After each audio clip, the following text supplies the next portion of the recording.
Gaza city पर Israeli defence force ने बड़ा हमला किया। गाजा पर आईडीएफ वायुसेना की बमबारी हुई है। बमबारी में बहुमंजिला इमारत तबाह हो गई।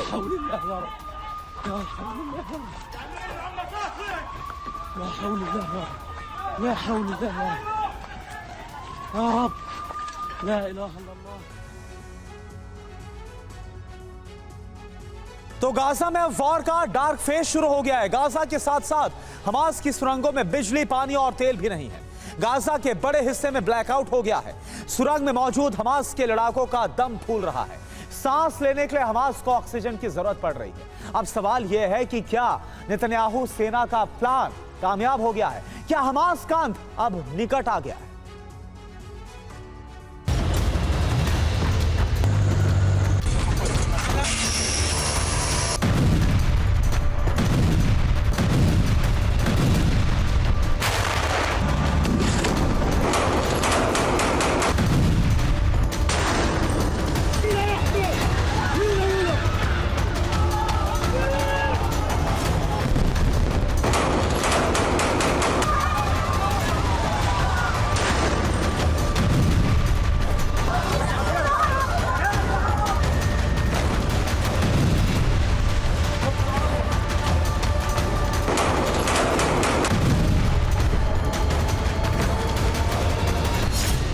आसमान से हमले,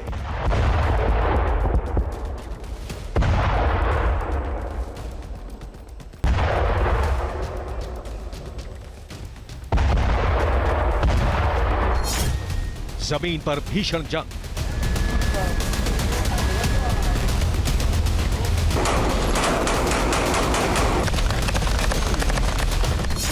अट्ठाईस दिन से गाजा की सप्लाई बंद।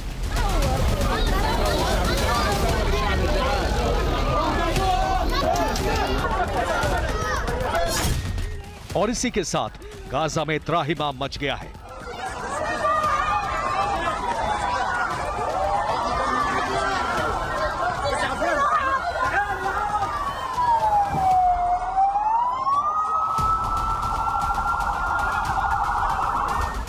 गाजा में बिजली, पानी और तेल खत्म हो गया है।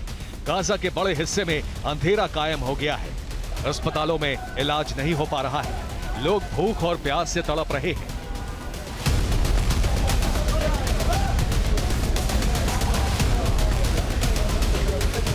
अब गाजा में वो हो रहा है जो इजरायली सेना का प्लान है। इजरायल के इस ट्रैप में हमास भी फंस गया है।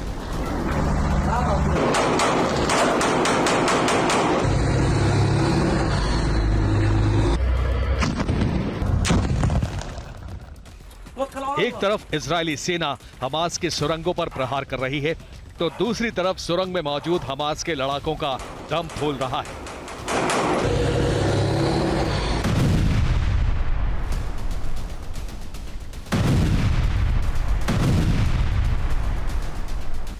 हमास की सुरंग भी ब्लैकआउट है। सुरंग में बिजली नहीं है, वेंटिलेशन की दिक्कत पैदा हो गई है। ऐसे में हमास के लड़ाकों की भी सांसें फूलने लगी हैं। दम घुटने से बचने के लिए हमास अब ऑक्सीजन का सहारा ले रहा है। सुरंगों में बड़ी तादाद में ऑक्सीजन कंसंट्रेटर पहुंचा दिए गए हैं। ग्राउंड ऑपरेशन के दौरान आईडीएफ को सुरंग में एक ट्रक मिला।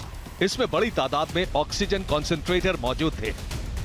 आईडीएफ का कहना है कि हमास ने अपनी सुरंगों में बड़ी संख्या में ऑक्सीजन कंसंट्रेटर मंगवा कर रख लिए हैं। ये ऑक्सीजन कंसंट्रेटर बैटरी से चलते हैं। हमास के लड़ाके अब इसी से ऑक्सीजन ले रहे हैं।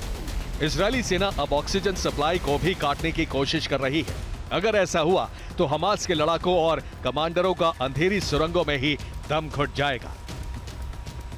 गाजा में बिजली नहीं है, डीजल, पेट्रोल और गैस की सप्लाई ठप है। ऐसे में गाजा के ज्यादातर अस्पतालों के जनरेटर 24 घंटे के बाद बंद हो जाएंगे। इसके बाद जो तबाही होगी उसकी कल्पना भर से कलेजा कांप उठता है। हजारों जिंदगियों पर बहुत बड़ा खतरा मंडरा रहा है। इस बीच इजरायल के प्रधानमंत्री बेंजामिन नेतन्याहू ने बहुत बड़ा ऐलान कर दिया है। नेतन्याहू ने कहा है कि गाजा में तेल और बिजली की सप्लाई ठप रहेगी। जब तक हमास सभी बंधकों को रिहा नहीं करता, तब तक युद्ध नहीं रुकेगा। इजरायल हमास को खत्म करने के बाद सभी बंधकों को सही सलामत वापस लाकर रहेगा। नेतन्याहू की ये गर्जना आईडीएफ का ग्राउंड ऑपरेशन और गाजा का अंधेरा इस बात का ऐलान कर रहा है कि इस युद्ध में बहुत ही जल्द अनर्थ होने वाला है। Bureau report, TV9, Bharatvarsh.